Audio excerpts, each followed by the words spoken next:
doing all this stuff here, right? And if you think, well, I just kind of trail ride my horse around. Why do I need him to be able to do all this stuff?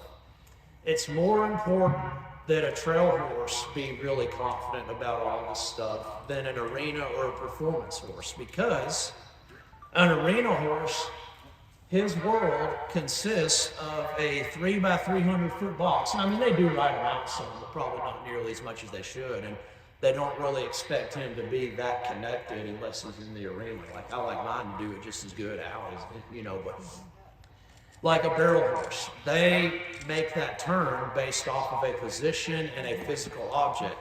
Right, even like a really good cutting horse. Now, the really good ones, they'll work kind of like that even off of a cow, but for the most part, a cutting horse, he works like that because he knows, oh, this is the cow, it's time to do this. Reining horse, they know as they lope across the center, the flying lead change is going to be in the middle. So it's location-based understanding, a good portion of it. Even a dressage horse, as much body control as they have, like that horse knows, like, okay, when I pass marker F, it's going to be rein back, or, When you're out riding a horse in the woods, they have no location reference. They have to work completely off of feel and thorough understanding. They're out in the abyss. They don't have location confidence, and their confidence in knowing what to do cannot come from, oh, this is the barrel, I turned it. Oh, this is where I'm in the corner of the arena. This is where we always practice back. So now, even beyond that, remember, we're not doing any of this so our horses do better maneuvers. We're doing this so you guys get to practice, so you start to be the kind of person that can develop the right kind of mind in your horse. The way you get to their mind is through their feet. The more refined control you have of their feet, the more you have a gateway into their mind, and the more you have control of their feet, the more sure they're going to be about what they need to do. Therefore, the good mind is a counter product of having good foot control. You'll always notice the better the feet get to operating, the more gentle he is, the less spooky he is, the more attentive he is, the less barn sour he is, all of that. It's all goes together.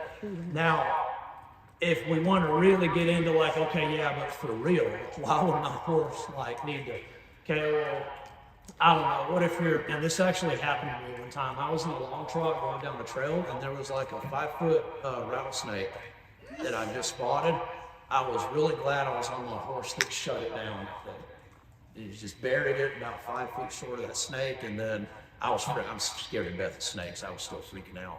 I'm really glad I was on my horse that knows how to shoot back when it gets pulled on instead of rear up and flip over and stab the saddle on in my chest. A horse has to learn how to be pulled. They have to learn how to take a pull, but in the right kind of way. They have to learn how to have pressure put on them, but it needs to go to the right place.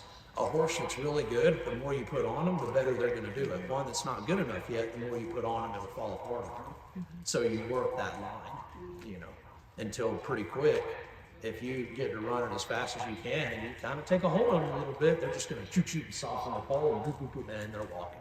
Then you throw the reins to them, and they know about that. You do it 2 or 3 times a week. You get them out there and you bring them in. So, next time other horses run up behind him and go running off, it's like, he don't care. He is so committed to knowing to keep his mind based off of me. He's so strong in that. Last story, and then we'll move on. But I was on a horse that I'd had forever, and he had never ridden in a group trail ride in his life. And it was an experiment. I said, hey, you three, I'd like y'all to just hang back. Let me trot up here 50 feet. I'll start walking again. When I hit the wall, I want you guys to hit a pretty good run, low. And 2 of you come on this side, 1 of you come on this side, and just lope up there about 100 feet and then stop. And I wish I would have filmed it, but anyways, when they started coming, I did that, and I just kept riding. And his head never left center, his ear never twitched, his head never raised. He did not even see, he saw them, but they could not influence him because his confidence was stronger than his self-preservation instinct of traveling with the herd. Right, so when people say, oh, well, my horse wants to be in the front, we've been working on that for 3 days. See that? And there are things you can do, like ripping hard on the buddy, release him away from the buddy, so you get all of that magnet out of there. That's a big one.